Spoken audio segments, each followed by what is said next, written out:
Joining me live in his office is the Prime Minister Anthony Albanese. Thank you very much for your time. Good to be with you, Kieran. Been a busy few weeks for you, but the last couple of days, the story that's dominated attention is this incident involving Australian naval personnel and a Chinese destroyer.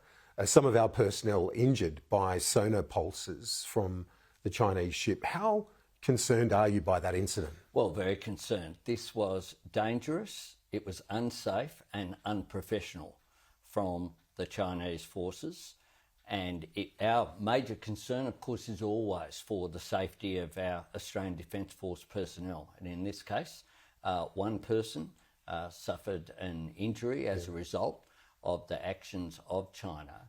Be clear, they were engaged in normal activity, maritime surveillance that occurs because of freedom of navigation that exists through the South China Sea. And this is the sort of incident that I've spoken about when I addressed the Shangri-La dialogue in June of why we need communication guardrails and we need to avoid a reckless event such as this. And that's why we've made very clear to the Chinese of our strong objections to this occurrence. Does it make our relationship, albeit with some sort of rapprochement in recent months, does it make it look shaky now? Well, what I said when I was in China is that we will cooperate where we can, but disagree where we must. And this is one of those times where we disagree with the action of China. We've made it clear that we disagree with what occurred, that we have the strongest possible objection, and that this sort of event should not occur.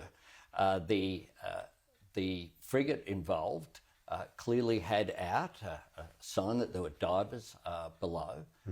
They were freeing up a fishing net from the equipment that was required under the water, and they should have been allowed to undertake this normal activity without this sort of intervention from the Chinese. I know you've said it many times, including to me and on this program, that you don't divulge private conversations with world leaders. But given the nature of this incident, and you're copping a fair bit of flack over it, accusations you didn't raise it with the Chinese leadership in San Francisco, can you clear that up? Well, we've raised it very clearly through all of the normal channels. We had, when I was in San Francisco, there was no bilateral meeting with President Xi where you give a readout of what the events occurred. I don't talk about private meetings on the sidelines, discussions I have with any world leader. That's how you keep communications open. But I can assure you that we raised these issues in the appropriate way and very clearly, unequivocally, and China is in there's no misunderstanding as to Australia's view on this. Susan Lee, the Deputy Liberal leader, said via social media, it's more weak leadership from Anthony Albanese, who appears to be prioritising photo ops with Xi Jinping over speaking up for our people.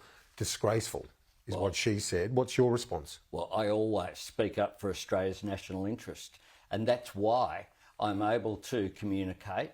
She was part of a government that couldn't get a return phone call for years. During the entire last term, there was no communication whatsoever.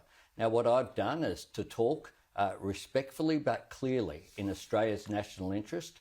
I do so directly. I do so in a way, though, that is respected by not leaking text messages, by not talking about private conversations on the side of meetings as well.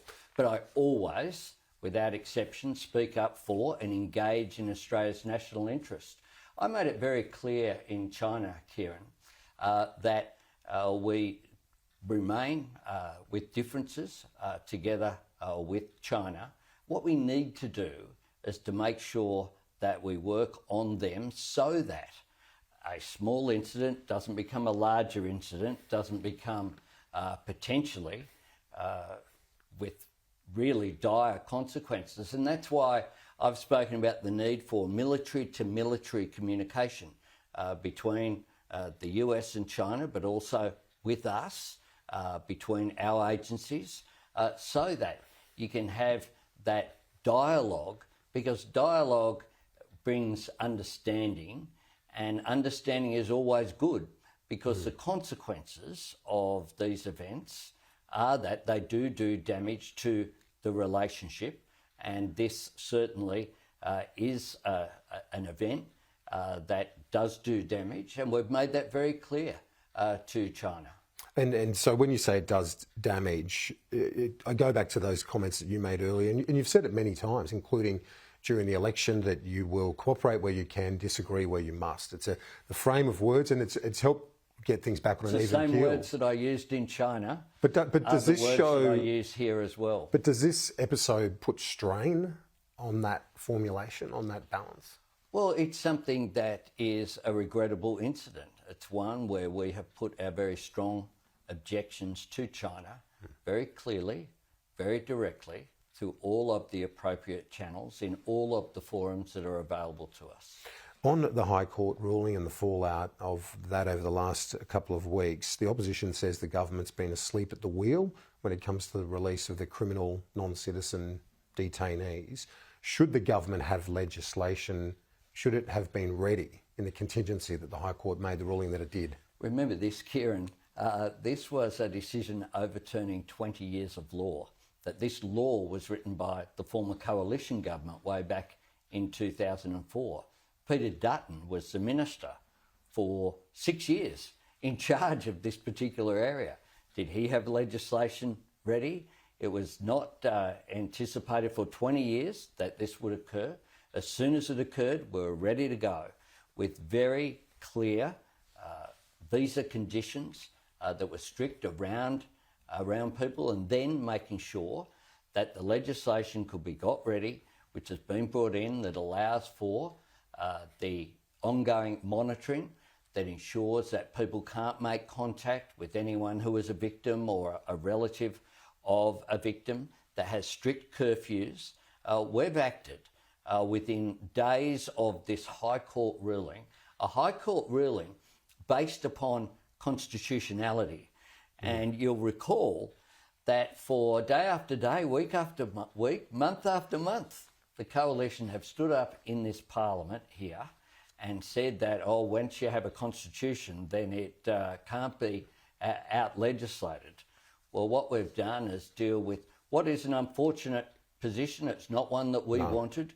We didn't make the decision to release these people. The High Court directed that occur. The opposition says you should look at the high-risk terrorist offender framework, things like preventative or continuing detention orders for this cohort.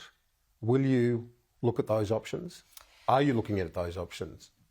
Kieran, we await the decision of the High Court where the reasons haven't been published yet. So that will have implications as well. But we are doing all that we need to do, everything within our power, to keep people safe. That's our first, second and third priority.